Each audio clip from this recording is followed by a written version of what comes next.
Shalom Jemaat BCS dimanapun kita berada. Mari kita luangkan waktu sejenak untuk merenungkan firman Tuhan pada hari ini. Bapa di dalam surga, kami siap untuk mendengar firman-Mu. Di tengah kemelut dan kecamuk hati kami mau bersandar kepadamu. Dalam nama Tuhan Yesus kami berdoa. Amin. Matius 5 ayat 43 hingga 48. Kamu telah mendengar firman, kasihilah sesama manusia dan bencilah musuhmu. Tetapi aku berkata kepadamu, kasihilah musuhmu dan berdoalah bagi mereka yang menganiaya kamu. Karena dengan demikianlah kamu menjadi anak-anak Bapamu yang di sorga, yang menerbitkan matahari bagi orang yang jahat dan orang yang baik, dan menurunkan hujan bagi orang yang benar dan orang yang tidak benar. Apabila kamu mengasihi orang yang mengasihi kamu, apakah upahmu? Bukankah pemungut cukai juga berbuat demikian?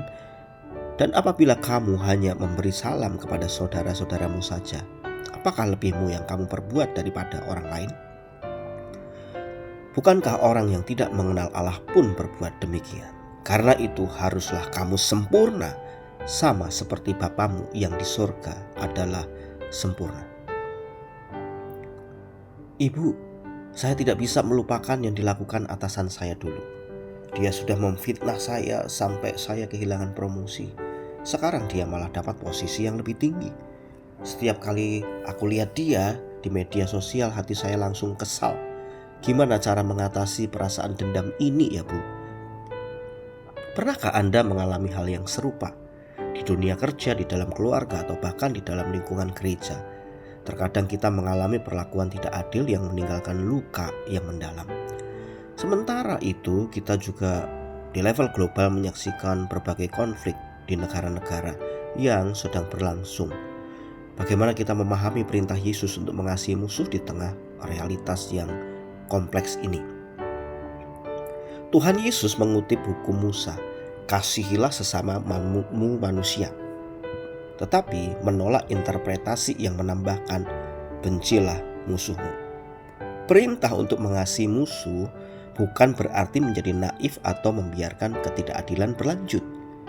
Kata kasihilah di sini bukan perasaan emosional, tetapi keputusan untuk berbuat baik kepada orang lain, terlepas dari perilaku mereka kepada kita.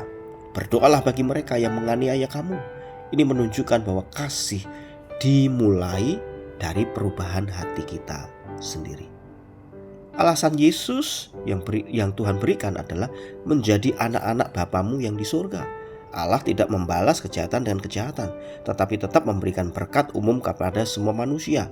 Matahari dan hujan diberikan tanpa diskriminasi. Sempurna di sini bukan berarti tanpa cacat, tetapi utuh atau mature dalam kasih. Tidak diskriminatif seperti Tuhan. Oleh sebab itu, mari rekan-rekan, Bapak, Ibu, Saudara-saudari, jika kita sedang mengalami sakit hati, kepahitan terhadap perlakuan orang lain kepada kita berdoa. Jika kita masih sulit mengasihi orang yang menyakiti kita, mulailah kita mendoakan mereka. Doakan supaya mereka mendapat berkat dan mengalami pertobatan. Ini akan perlahan mengubah hati Anda.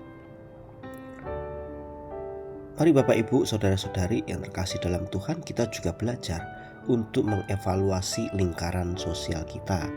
Kita juga jangan hanya bergaul dengan orang-orang yang sepaham dengan kita, tetapi kita belajarlah mendengar perspektif yang berbeda dan kita membangun jembatan komunikasi dan kita menyerahkannya kepada Tuhan.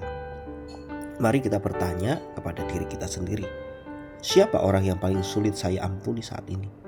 Dan langkah konkret apa yang akan saya ambil minggu ini untuk memulai mendoakan mereka dan melepaskan kepahitan di dalam hati saya.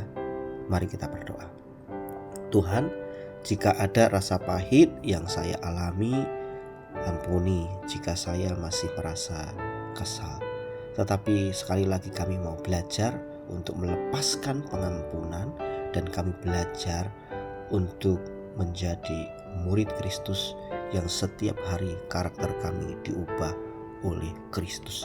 Dalam nama Tuhan Yesus kami berdoa. Amin.